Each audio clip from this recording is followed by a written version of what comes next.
The porcelain cup trembled in her hand before it fell. It was the kind of moment no one in the palace corridors could have anticipated. The serene air of the royal tea room interrupted by the sharp crack of china hitting the floor, the hiss of scalding liquid spilling across the polished table, and the unmistakable gasp of a child who had just been startled out of innocence. Princess Charlotte's eyes widened, not in the way a child reacts to a simple accident, but with the shock of someone who understood, even at her young age, that what had just happened was deliberate. The room went silent. Servants froze mid-step. The few courtiers present exchanged quick, darting glances that said what none dared to voice. Princess Anne's chair scraped loudly against the marble floor as she stood, her gaze locked on Camilla in a way that could pierce armor. And in that instant, something irreversible shifted inside the royal household. Before we continue, please hit the like button, subscribe to the channel, and turn on the notification bell for updates. But before we even begin to unravel the chain of events that led to Queen Camilla's sudden departure from the palace, a move so abrupt that even seasoned royal watchers were left scrambling for answers, we have to ask the question that hangs over this moment like a storm cloud. How did tensions inside one of the most tightly controlled families in the world escalate to this point? It's tempting to think of these grand halls and manicured gardens as a world insulated from human frailty. But if history has taught us anything about the monarchy, it's that the crown may glitter, yet beneath it beats a very human heart. And where there are humans, there are tempers, grudges, and unspoken rivalries. This wasn't just an impulsive flick of the wrist. To those who witnessed it, it felt like the culmination of years, perhaps decades, of layered resentment, guarded smiles, and quiet battles waged behind closed doors. Camilla, for all her public poise, has never been universally embraced within the royal family. While the king's affections for her are unquestionable, others have kept her at arm's length, bound by duty to civility, but privately wary of her influence. Princess Anne, in particular, is no stranger to such distance, known for her unflinching bluntness, and has never been one to hide her disdain when she feels someone is overstepped, especially when it comes to the younger royals she fiercely protects. And then there's Charlotte, not just another royal child, but a symbol of the monarchy's future. Every public appearance she makes carries weight, every smile carefully studied by the press. She is beloved, not just by the British public, but by millions worldwide, for her poise and charm far beyond her years. For something, anything, to happen to her within the palace walls is not just a family matter. It's a matter of national image. This is why the tea-throwing incident was so explosive. Not because of the act itself. Heated words and minor scuffles have long been whispered about in the annals of palace intrigue, but because of who it involved and the message it sent. If a queen consort can be seen as losing control in such a way, and toward a child no less, it shatters the carefully polished image the monarchy works tirelessly to maintain. What makes this story even more fascinating, and perhaps disturbing, is that it didn't happen in isolation. In the weeks leading up to it, subtle signs had begun to surface. Camilla's clipped tones during family gatherings, Anne's watchful eyes lingering just a beat too long whenever Charlotte was nearby, and the king himself seeming unusually preoccupied during public engagements. These are the details that escape casual observers, but are glaring to those who know where to look. On the day in question, the tea room had been arranged for what was meant to be a warm, familial gathering. Sunlight spilled through tall windows, casting a gentle glow on the fine china set out for the occasion. There was laughter, polite, restrained, and the murmur of conversation over the delicate clink of spoons. But those who entered the room with sharper senses might have noticed the undercurrent. Camilla seated just slightly apart from the rest, her posture stiff, her eyes scanning the room rather than settling comfortably into any conversation. Charlotte, as children often do, brought her own bright energy into the setting, asking questions, giggling softly with her mother, and stealing bites of pastry.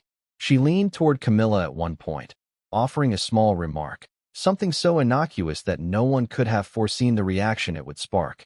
Then, in a motion so sudden it startled even those accustomed to royal drama, Camilla's hand moved. The teacup tilted, its contents spilling in a small arc that caught the light for a fleeting second before striking the table near Charlotte. It was Princess Anne's reaction that transformed a private moment into the seed of a public scandal. Her voice, low, cold, and razor-sharp, cut through the stunned quiet as she stepped toward her niece. A servant rushed in with a cloth, but Anne's hand shot up, halting them. Her eyes never left Camilla. There was no mistaking her intent. This was not going to be brushed aside as a simple accident. From that point on, the palace corridors hummed with whispers. Conversations stopped when certain people entered the room. Doors closed faster than usual. Even the seasoned footmen, trained to remain impassive, carried an air of unease. In the days that followed, the royal family's internal machinery whirred into action. Statements were drafted, schedules rearranged, and the king was drawn into late-night discussions that stretched into the small hours. To the outside world, nothing had changed. Inside, fault lines had opened, and everyone knew they could no longer be ignored. And yet, the public only saw the surface, the smiling photographs, the rehearsed appearances. They didn't see the heated exchanges between Anne and Camilla in corridors out of earshot, nor the way Charlotte now instinctively gravitated toward her mother at events. They didn't witness the moment Charles, shoulders slumped, realized that the choice before him was no longer about personal loyalty, but about the institution he had sworn to uphold. The question that lingers, the one we will explore in depth in this story, is what this single moment revealed about the state of the royal family. Was it truly about a flash of temper, or was it the breaking point in a long-brewing storm? And more importantly, what did it cost Queen Camilla to make such a move, knowing the eyes that were upon her? Because what happened next didn't just remove her from the palace. It set into motion a chain of events that would redefine her role, her reputation, and perhaps even her marriage. And to understand the magnitude of that change, we have to start at the beginning of the fracture between these two formidable royal women, long before the teacup ever left the saucer. It began years earlier, in moments that seemed small at the time but would, in hindsight, appear as warning signs. The public has often been fed the idea of a united royal family, but those who have watched closely know that unity is often a performance. Behind the velvet curtains and gilded doors, there are personalities that clash, values that differ, and histories that never fully heal. And Camilla had never been friends. Their paths in royal life overlapped awkwardly from the start, tied together by mutual connections and complicated pasts. Anne's reputation for blunt honesty didn't blend well with Camilla's measured charm. Where Anne valued tradition, resilience, and direct speech, Camilla relied on soft diplomacy, calculated words, and a network of quiet alliances. The two had learned to coexist, but their relationship was always lined with caution. Charlotte's arrival into the family added a new dimension. To Anne, she was not just a granddaughter of the king, but a young girl she felt personally responsible for protecting, and had lived through decades of royal scrutiny herself and knew the ways in which palace life could distort childhood. She guarded Charlotte's innocence fiercely, intervening subtly when she sensed the weight of duty pressing too heavily on her small shoulders. Camilla, on the other hand, seemed to maintain a polite but distant connection with Charlotte. There were smiles for the cameras, light chatter at family events, but little of the warmth that came so naturally between Charlotte and Anne. This wasn't enough to spark open conflict, but it was enough for people in the household to notice the difference. Tensions began to creep in during private family gatherings. Subtle remarks would pass between Camilla and Anne, never loud enough to cause a scene, but sharp enough to be remembered, and would raise an eyebrow at something Camilla said. Camilla would pause a fraction too long before answering one of Anne's direct questions. At the time, these were footnotes in the long royal story. But those footnotes were slowly building toward a chapter no one could have predicted. In the weeks before the tea room incident, the palace was under unusual strain. The king's schedule was packed, media attention was high, and internal disagreements over future royal engagements were intensifying. During one private meeting, Camilla reportedly felt undermined when Anne opposed her suggestion for a new public initiative. The discussion was civil on the surface, but witnesses noted Camilla's tight smile and Anne's resolute tone. The tension was left unresolved, and it lingered. The day of the gathering began like any other official family occasion. The table was set with fine china and carefully arranged flowers. Servants moved quietly, ensuring every detail was perfect. Camilla entered the room wearing a composed expression, though those who knew her well might have seen a flicker of irritation in her eyes, and arrived with Charlotte at her side, hand resting gently on the young princess's shoulder. The conversation was polite, though marked by a stiffness that didn't escape notice. Charlotte, in her usual bright way, tried to bring a lighter tone, chatting about a recent outing and asking questions in the way children do. Curious, unfiltered, and without any sense of the deeper undercurrents. Then came the moment. A comment from Charlotte, innocent, perhaps even endearing, seemed to catch Camilla off guard. What she heard, or what she thought she heard, only she knows. But in a swift motion, she lifted her cup, and the hot liquid spilled toward the child. The sound of porcelain striking the table rang out like a bell in the stillness. Steam rose from the splash, and Charlotte froze, and reacted instantly, pulling Charlotte closer and turning her away from the table. The look she gave Camilla was not one of confusion or disbelief. It was recognition, as if she had been expecting something to happen eventually. That look alone was enough to change the air in the room. No words were exchanged in that moment, but everything that needed to be communicated passed in silence. Camilla's expression was guarded, neither apologetic nor openly defiant. Charlotte, wide-eyed but composed, allowed and to guide her away. The other guests remained frozen, unsure whether to acknowledge what they had just witnessed. In the hours that followed, and spoke privately with the king. What was said behind those closed doors remains a matter of speculation, but those present later described the king as deeply troubled. He paced, rubbed his temples, and asked his aides to clear his evening schedule. That night, the palace was quieter than usual, the staff moving with a cautious energy that spoke to the gravity of the situation. Within days, a decision was made. Camilla's appearances at certain engagements were quietly removed from the official calendar. She was seen leaving the palace in a car with tinted windows, her face obscured.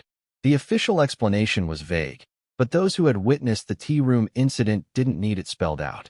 This was not just about a spill. It was about the message such an action sent. To the family, to the staff, and if it ever became public, to the world.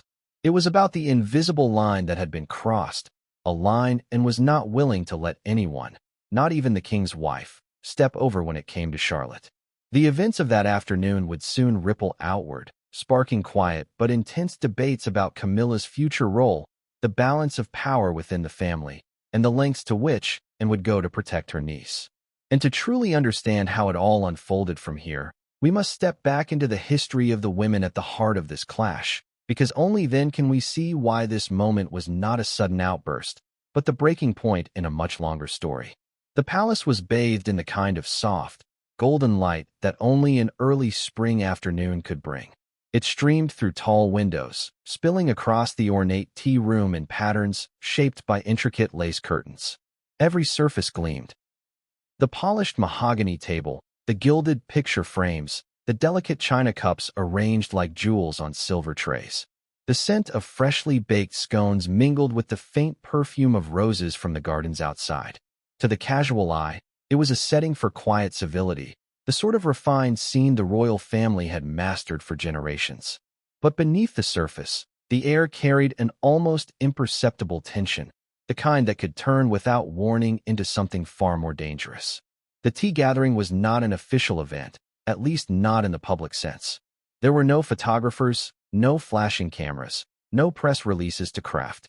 It was, in theory, an intimate moment for a handful of family members to connect, an opportunity to enjoy each other's company away from the constant gaze of the outside world. Yet, even here, roles were carefully maintained. Seating arrangements were deliberate, conversations carefully balanced so no one person dominated, and the unspoken rules of royal conduct hung in the air like invisible threads. Camilla had arrived earlier than most, her arrival marked by the faint click of her heels on the marble floors. She moved with the quiet self-assurance of someone who had spent decades perfecting her public composure, but there was something sharper about her demeanor that day. Observers might have noticed her glances toward the doorway, her subtle habit of adjusting the cuff of her sleeve, or the way she seemed to exhale a fraction too heavily when alone, and arrived shortly afterward, walking with her characteristic, purposeful stride. She wore a simple yet elegant outfit, practical, understated, yet impossible to ignore in its quiet authority. At her side was Princess Charlotte, her hand curled into Anne's with the ease of a child who felt safe and cherished in her company. Charlotte's eyes lit up at the sight of the grand tea table, her excitement barely tempered by the royal etiquette she had already learned to navigate at such a young age. The gathering began pleasantly enough. Light conversation drifted over the table as teapots were poured and plates were passed.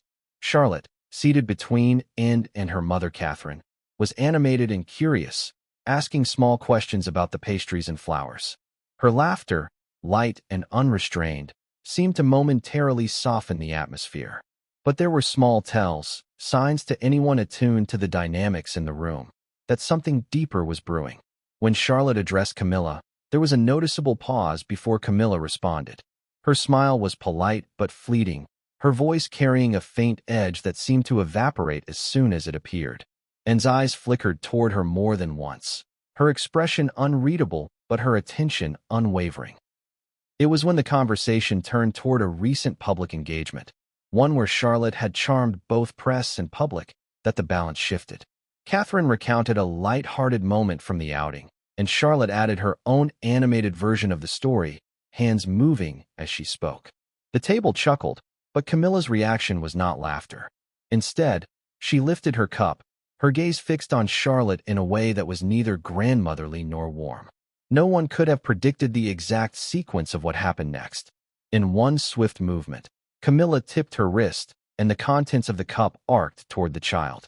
The sound of hot liquid striking the polished table was sharp in the stillness, followed by the faint hiss of steam rising. Charlotte's eyes widened, her small body recoiling instinctively. The cup itself clattered back onto its saucer, the sound unnervingly loud in the sudden silence. For a moment, time seemed suspended, then and moved. Her chair scraped back with a decisive sound as she rose and stepped between Charlotte and Camilla, her arm instinctively sheltering the girl. She didn't speak at first, but her gaze told an entire story, one of disapproval, disbelief, and a protective instinct that was almost palpable. Camilla's expression was unreadable, her chin slightly lifted as though bracing for a challenge. The others at the table remained frozen, unsure of whether to speak, to move, or to pretend nothing had happened. A servant appeared at the doorway, alerted perhaps by the noise, but stopped short at the sight of Anne's raised hand signaling them to wait. The atmosphere had shifted from tension to something heavier, more volatile, and leaned down to Charlotte, murmuring something too quiet for anyone else to hear. The child nodded, her face calm, but her eyes still wide. Catherine reached for her daughter's other hand, her own expression carefully controlled, but her knuckles pale. William, seated a short distance away, had gone still, his gaze fixed on Camilla with a coldness that belied his usually measured demeanor. Camilla broke the silence first, her tone measured but lacking in contrition. She spoke of a slip, an accident, her words deliberate but hollow, and didn't reply. Instead, she guided Charlotte toward the door, Catherine following closely. The rest of the gathering remained seated, bound by the unspoken rule that no one challenges a queen consort in public, even in a room with no cameras. When the door closed behind them, the tea room felt colder. Conversations didn't resume. The servants moved in to clear the table with an efficiency that was almost aggressive, as though by erasing the scene they could erase the memory. But the image of Camilla's motion, the arc of the tea, and the look in Anne's eyes had already embedded itself in the minds of everyone present. In the hours that followed, the incident became the unspoken subject of hushed conversations in the palace corridors. Footmen exchanged glances as they passed, ladies in waiting whispered in corners, and aides debated whether a formal report should be made. No one knew how, or if, the king had been told, but everyone understood that the matter would not end in that tea room. Later that evening, Charles summoned into his study. The meeting was private, but those who passed by the closed door could hear the low rumble of his voice and Anne's firm, unwavering tone. There were pauses, moments of sharp interruption, and then silence. When Anne emerged, her expression was calm but resolute. She did not speak to anyone on her way out. By nightfall, Camilla's scheduled appearances for the week had been adjusted. Officially, it was due to health and rest. Unofficially, Those within the palace knew it was the first step in creating space, both physical and political, between her and the rest of the family. That day, the palace may have looked the same to the outside world, its flags flying, its guards in perfect formation. But inside, the balance had shifted. Invisible lines had been drawn, alliances solidified, and the quiet hum of palace life now carried an undercurrent of something darker. The tea room incident was no longer just an act. It was the opening shot in a conflict that would play out in ways few could imagine. This was the day that changed everything, not because it was loud or public, but because it pierced the illusion of harmony. And from here, there would be no going back. To understand the weight of that tea room moment, you have to step back decades into the web of history between Camilla and Princess Anne. Their connection was never forged on friendship or mutual admiration. Instead, it was stitched together by circumstance, family obligations, and a deep undercurrent of unresolved tensions. This wasn't a sudden rift created over a single afternoon. It was the culmination of years in which the two women existed in the same orbit, but with entirely different gravitational pulls, and has always been known for her directness. She speaks plainly, sometimes with a sharpness that startles even seasoned courtiers. She does not waste words, and she does not indulge in pleasantries for their own sake. This quality, admired by some and feared by others, has made her both respected and, at times, intimidating within the royal family. Camilla, by contrast, built her influence quietly. Her rise was not through blunt force but through careful positioning, soft diplomacy, and knowing exactly when to speak and when to remain silent. The two women's paths first crossed in a more personal way decades ago, when Camilla moved in circles connected to Charles, and had her own early interactions with those same social groups. And there are whispers, never publicly confirmed but often repeated in hushed tones, that she and Camilla's lives intertwined in ways that set the stage for future friction. While the specifics remain a matter of speculation, what is certain is that by the time Camilla formally entered the royal family as Charles's partner, Anne's opinion of her was already firmly formed. Their differences became more pronounced once they began sharing public duties, and approached her engagements with the precision of a soldier, punctual, efficient, and unswayed by the flattery of the press. Camilla's style was softer, leaning into charm and casual wit, winning over some audiences with an approachable demeanor. On the surface, these contrasting styles could have complemented each other. In reality, they often clashed. Anne's loyalty has always been to the institution above any individual, even her own family members.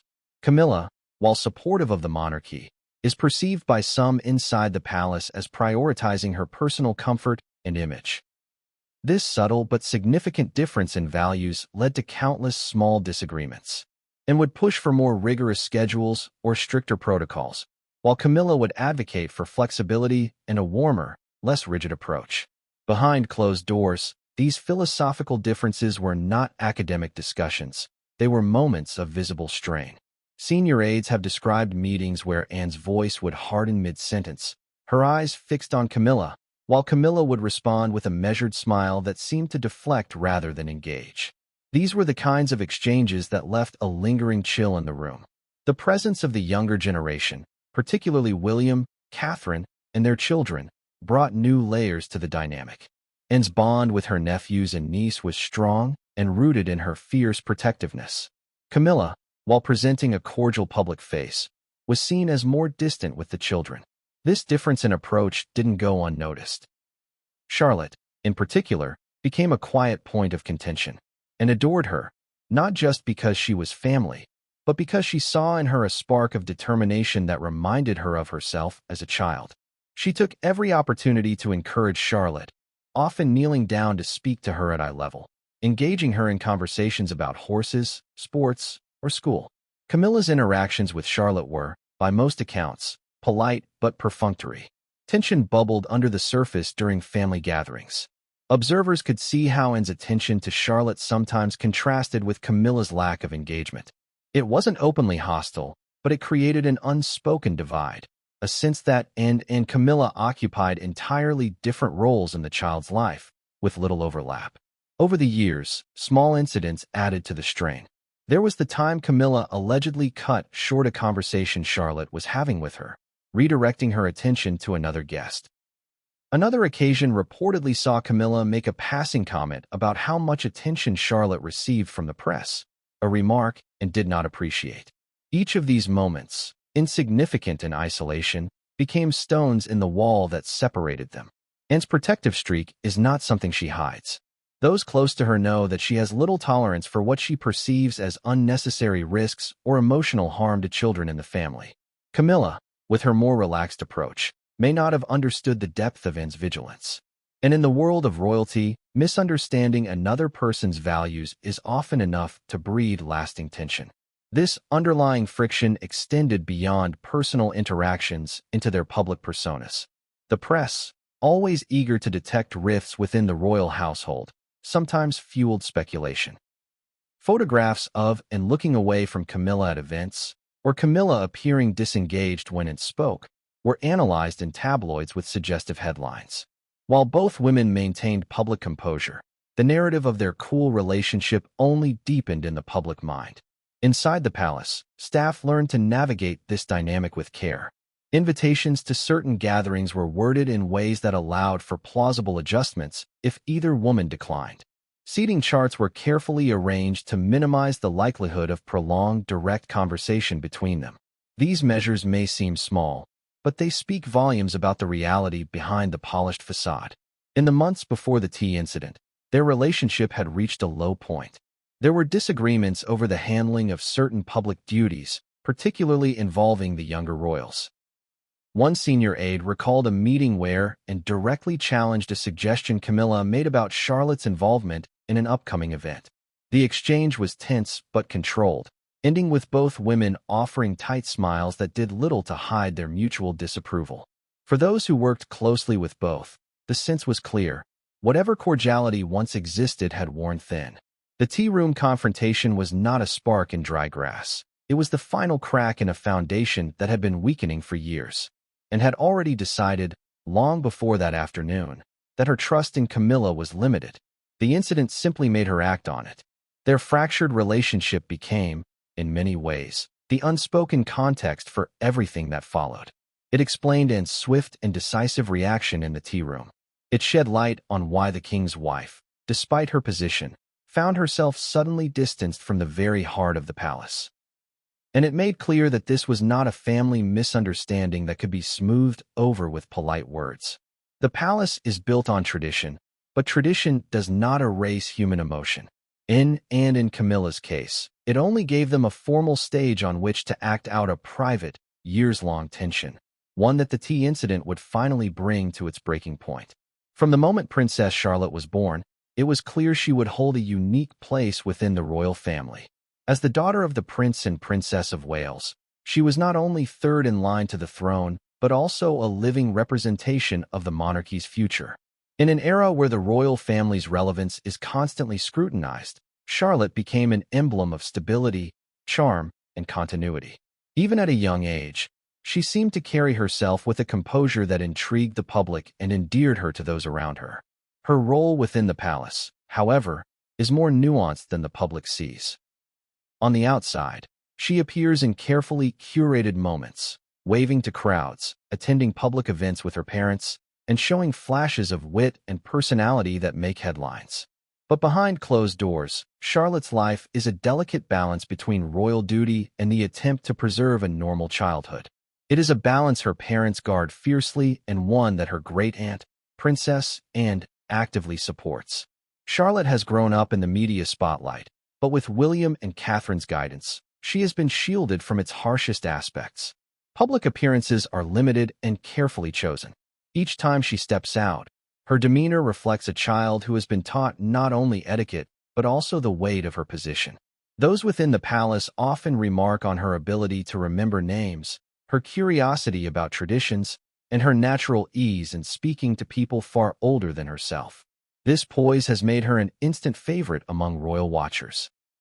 Crowds light up when she interacts with them, and the press often remarks on her quick expressions and unfiltered remarks that sometimes slip past royal formality.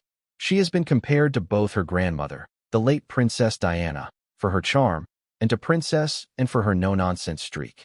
These comparisons, while flattering, also place her in a unique position within the family dynamic. Charlotte's popularity has not been lost on the palace staff or the senior royals. Public perception matters deeply in the monarchy, and the younger generation's image is seen as crucial for the institution's survival in the modern age. Charlotte's presence at events can draw attention and soften the public image of the family, especially in moments when older members face criticism. But with such influence comes vulnerability. Royal children are often used, intentionally or otherwise, as symbols in the ongoing narrative of the monarchy. Every smile, gesture, and comment is scrutinized. This is where the protective instincts of those closest to Charlotte, especially, come into sharp focus, and understands better than most what it means to grow up in this world. She has lived through the pressures, the relentless attention, and the unyielding expectations. For her, shielding Charlotte from unnecessary stress or harm is not just a duty, it's personal. In the context of the tea room incident, Charlotte's status amplified the gravity of what happened.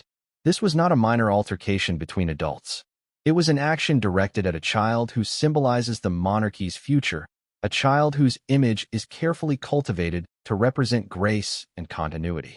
Any perceived harm, even in private, carries the risk of damaging not only family relationships, but also public trust.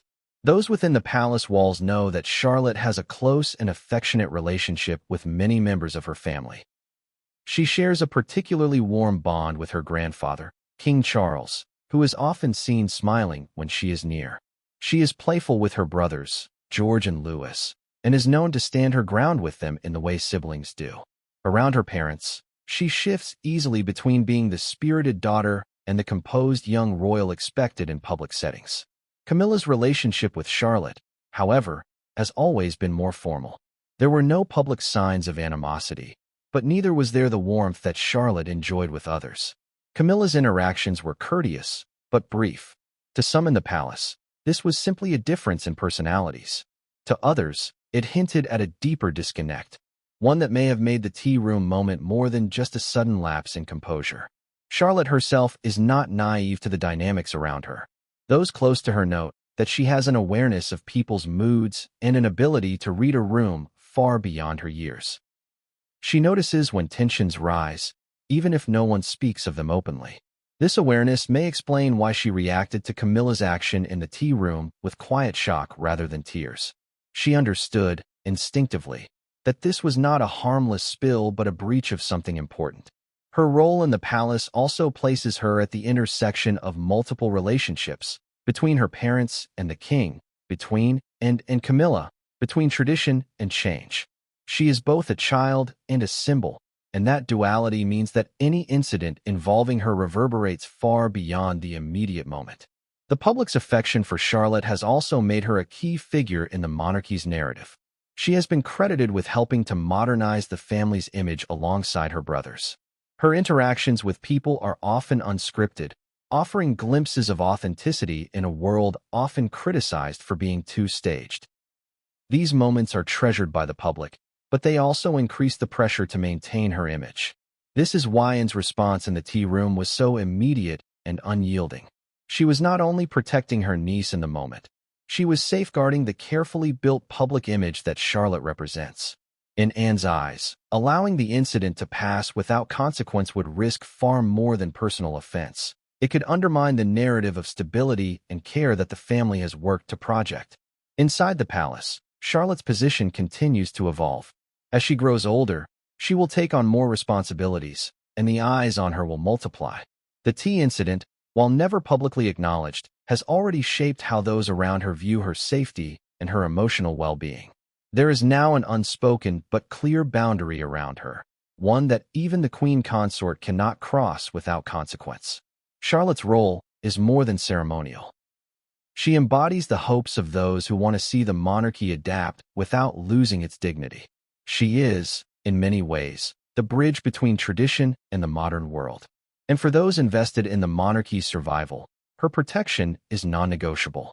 It is within this context that the tea room moment becomes more than just an isolated act. It is a flashpoint that revealed the fragility of certain relationships within the palace and the lengths to which some will go to protect what, and who, they value most.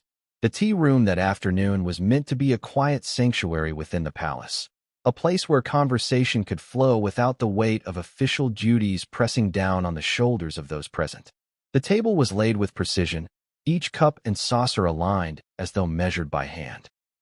The faint hum of conversation mixed with the soft clink of spoons stirring sugar into tea, the occasional rustle of a napkin, and the muted sound of laughter from Charlotte as she leaned toward her mother.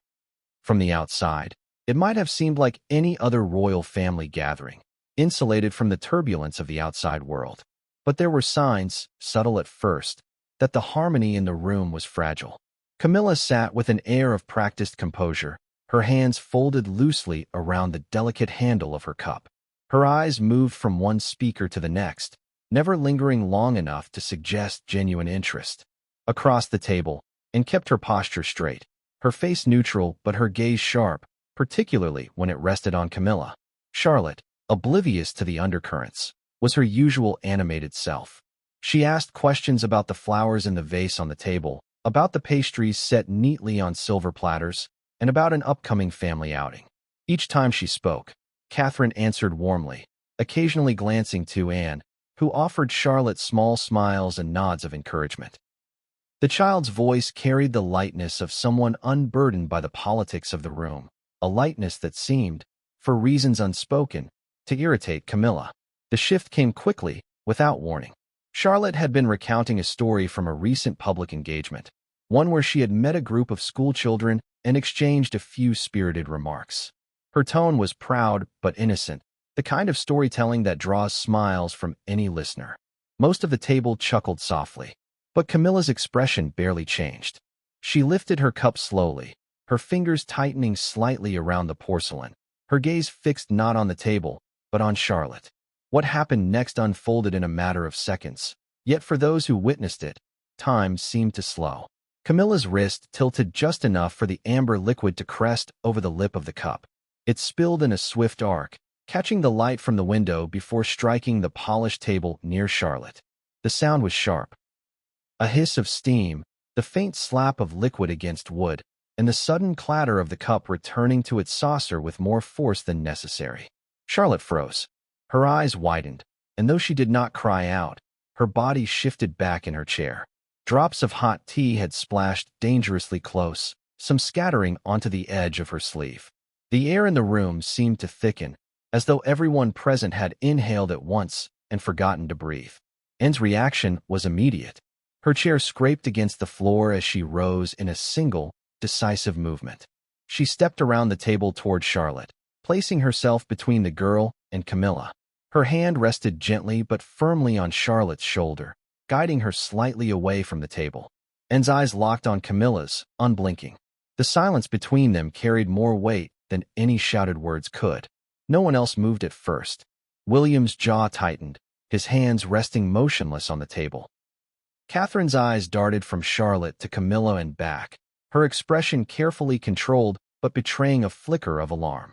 A servant entered the room, likely alerted by the sound, but stopped short when and raised a hand, signaling them to wait.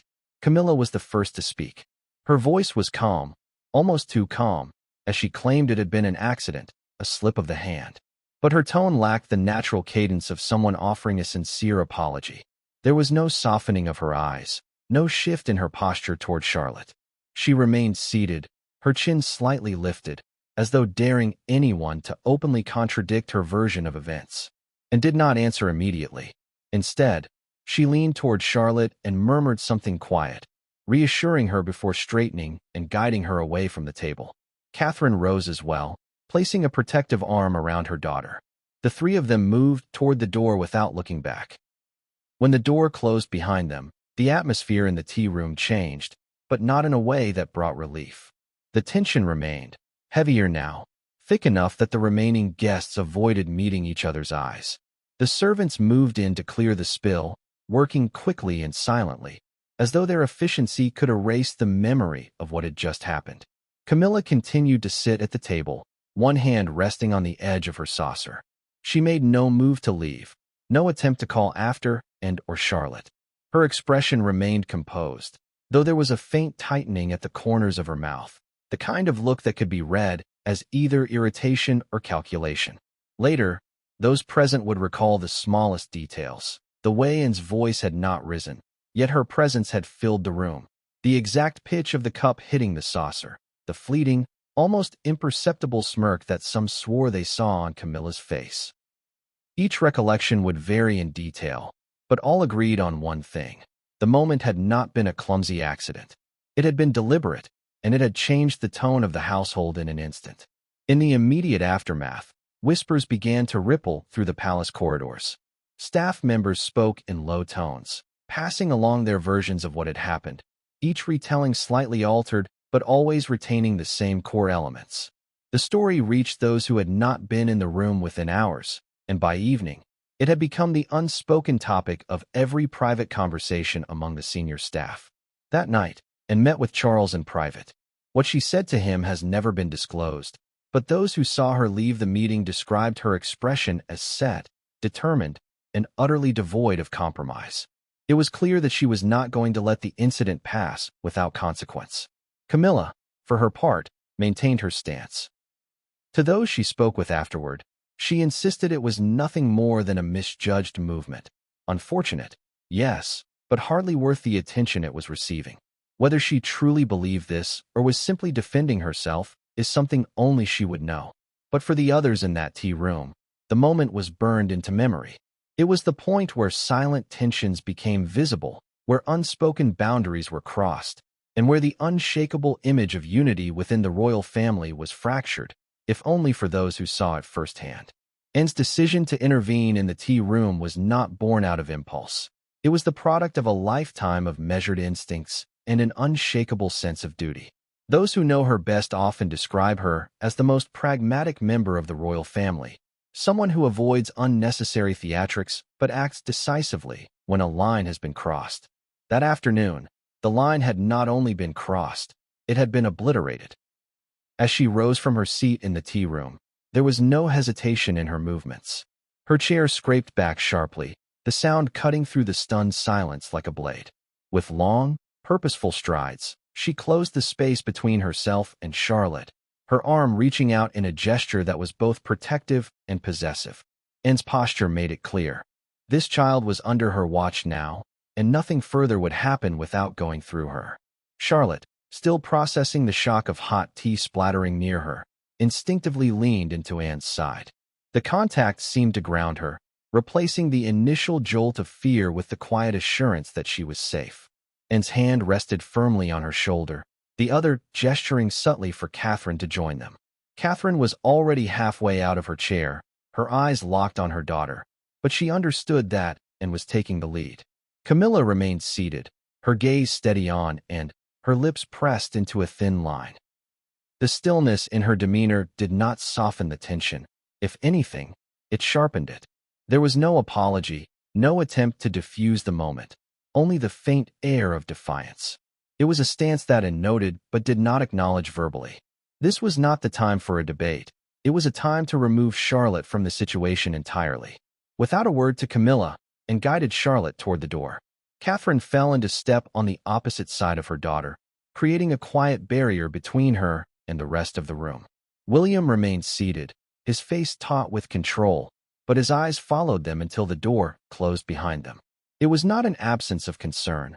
Rather, it was an understanding that Anne was handling it for now. Once in the corridor, the change in atmosphere was immediate. Away from the eyes and ears of the others, Anne slowed her steps, crouching slightly to meet Charlotte's gaze. She asked if she was hurt, if the tea had touched her skin, and Charlotte shook her head. But Anne knew that the question was as much about emotional harm as physical. She gave Charlotte a brief, reassuring smile, the kind that says without words, "You're fine now, but I won't let this happen again." They continued walking until they reached a quieter part of the palace. Catherine took Charlotte to a private room to settle her, while Anne remained in the hallway, her expression hardening as the weight of what had just happened sank in. She was already thinking ahead, about how to address this, about the potential consequences, and about the king's inevitable involvement. Anne's approach to conflict within the family had always been rooted in discretion. She understood better than most the damage that public scandals could inflict on the monarchy, but she also knew that silence, in certain situations, could be just as damaging. This was not a petty disagreement between adults. This was an incident involving a child, and not just any child, a future queen in the making. After ensuring Charlotte was safe with her mother and made her way toward the king's private quarters, she did not request an audience. She announced her presence to his staff and waited for him to summon her. When she entered his study, she closed the door firmly behind her, shutting out the rest of the world. The conversation that followed has never been officially documented, but palace insiders have pieced together fragments from those who spoke to both parties afterward, and reportedly described the event in precise detail, leaving no room for interpretation. She was calm but unyielding, her voice carrying the authority of someone who had spent a lifetime defending the monarchy's integrity. Charles, by all accounts, listened intently. His reactions were measured, but his expression reportedly shifted several times, from disbelief to discomfort to a deep, contemplative frown. He asked questions, wanting to know every detail of the setting, the lead-up, and the aftermath, and answered each one without embellishment, but with an emphasis on the seriousness of the act. At some point, the conversation turned to what should happen next. Anne's stance was clear. Camilla could not remain in close proximity to Charlotte until trust was restored, if that was even possible. Her words, though reportedly controlled, carried the unmistakable weight of an ultimatum. Charles, caught between his wife and his sister, said little in response at first. He paced the length of the study, hands clasped behind his back, his gaze distant, and did not press him for an immediate decision, but she made it clear that inaction would not be acceptable. She reminded him that the public's image of the royal family was fragile, that one misstep could unravel years of careful work. And more importantly, she reminded him of his duty, not as king, but as a grandfather. When Anne left the study, she was not smiling. She offered no indication of whether Charles had agreed with her or promised any action. But those who passed her in the corridors noted the same resolute expression she had worn when leaving the tea room. She had spoken her piece, and she would not back down. Over the following hours, Anne's quiet but firm influence began to ripple through the palace. Certain aides were instructed to review upcoming schedules. Subtle changes were made to seating arrangements for future events. There were whispered confirmations that Camilla's presence at some gatherings was under review. It was not yet official, but the machinery of palace management was already shifting in response, and did not speak of the incident to anyone outside the immediate family. She did not need to. Her actions had already made her position clear to everyone who mattered. Within the palace, there was a shared understanding, and had drawn a line, and crossing it again would not be tolerated. That evening, she returned to check on Charlotte. The child was calmer, absorbed in a quiet activity with her mother, and knelt beside her, asked how she was feeling, and listened attentively to her answer. When Charlotte looked up and smiled faintly, and gave a small nod, not of dismissal, but of reassurance. Whatever tension remained in the palace, it would not be allowed to touch her tonight. Anne's role in that moment went beyond simple intervention. She became the shield between a vulnerable family member and a potential source of harm, acting with the decisiveness that has defined her entire public life. In the days to come, her actions would set in motion changes that neither Camilla nor the king could ignore. When news of the tea room incident reached King Charles in full detail, it placed him in a position no monarch, husband, or grandfather would envy. The man who had spent decades balancing public image, personal loyalties, and the fragile unity of the royal family suddenly found himself at the center of a crisis that was both deeply personal and politically delicate. The conflicting roles he held, husband to Camilla, father to William and Harry, grandfather to Charlotte, and sovereign of the United Kingdom, all collided in a way that made every possible decision fraught with consequence. Charles had long been accustomed to navigating tensions within the family. His reign, though relatively young, was already marked by moments of internal conflict, from managing Harry and Meghan's public departures to keeping the monarchy relevant in an age increasingly skeptical of its value. But this situation was different. It did not concern ideological disagreements or media controversies. It was about trust, safety, and the moral authority of the crown. The first time Charles heard the account directly from Anne, he listened in silence. He asked for specific details, the placement of the teacups, the tone in the room, the exact reaction on Charlotte's face. Charles is known to dwell on details, perhaps as a way of delaying the emotional weight of what he hears. But even as and described each step of the incident, he could not escape the fact that it involved his granddaughter. As much as he loved Camilla, Charles had a deep and genuine affection for Charlotte. She reminded him in certain ways of his mother, not in appearance, but in her quiet self-possession. He had always been delighted by her quick wit and her ability to hold her own in a conversation. She represented a future of the monarchy that he desperately wanted to secure. The thought that someone in his own household could have caused her distress left him unsettled in a way he hadn't anticipated. But love and duty did not make the decision easier. Camilla was not just his wife.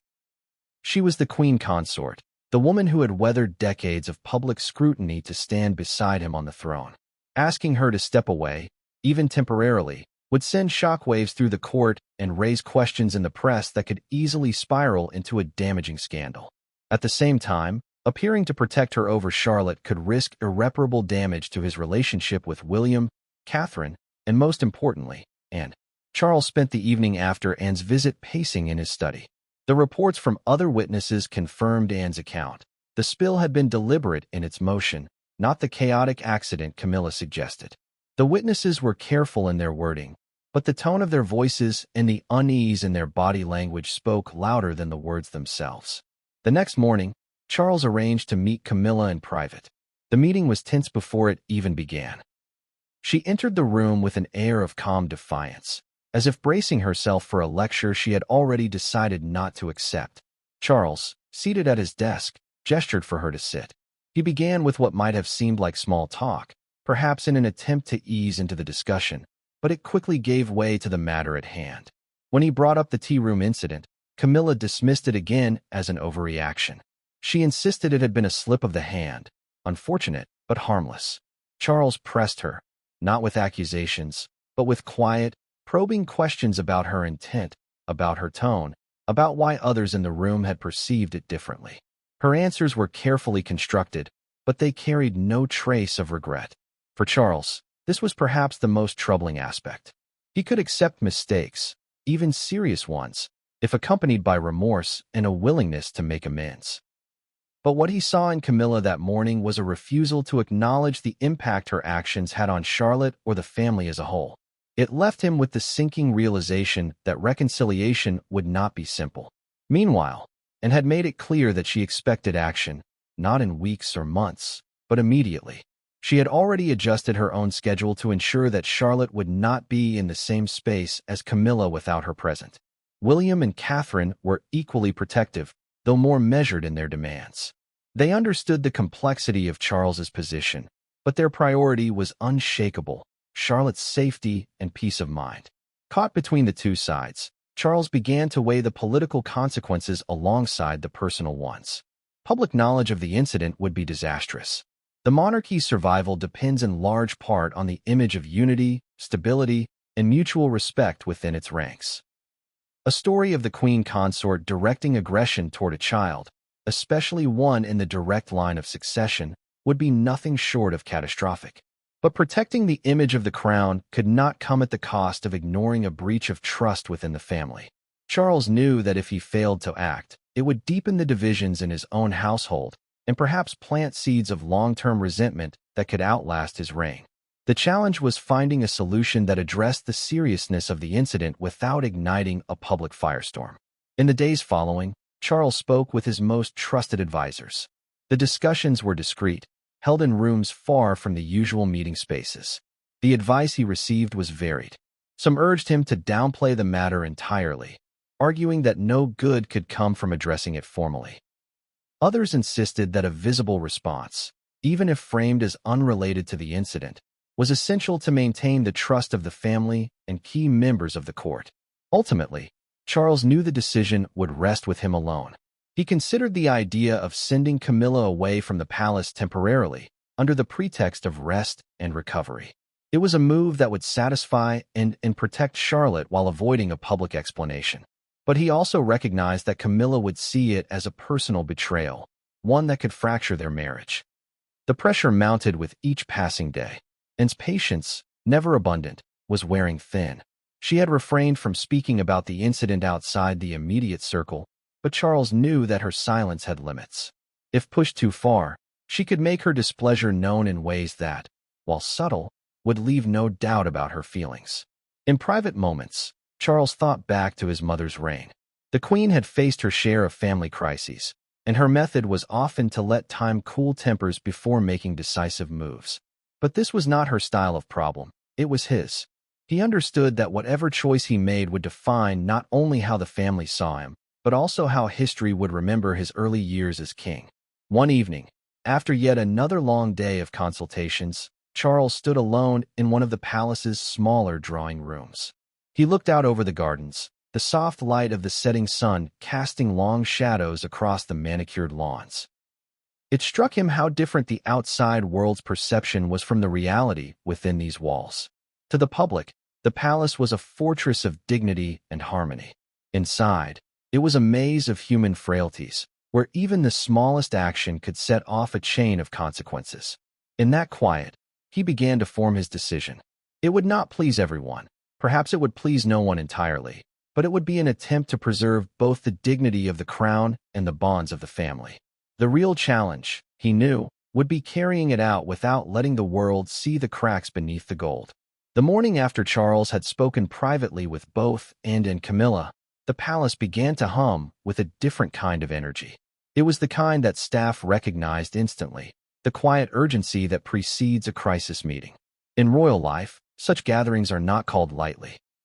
They require the coordination of senior aides, communications directors, private secretaries, and occasionally, trusted family members. When they happen behind closed doors, far from the ears of those who might leak details. The first meeting was called in one of the smaller staterooms, deliberately chosen for its distance from the public areas of the palace. Heavy curtains were drawn, muffling the sounds from the courtyard below. A long, polished table sat in the center, surrounded by high-backed chairs. Documents were neatly placed in front of each seat, schedules, press clippings, and discreet reports from those who had been in the tea room during the incident.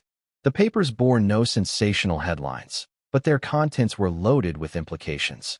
Charles arrived first, his demeanor composed but not relaxed. He took his seat at the head of the table, briefly adjusting the cuffs of his shirt before nodding to the aides to begin.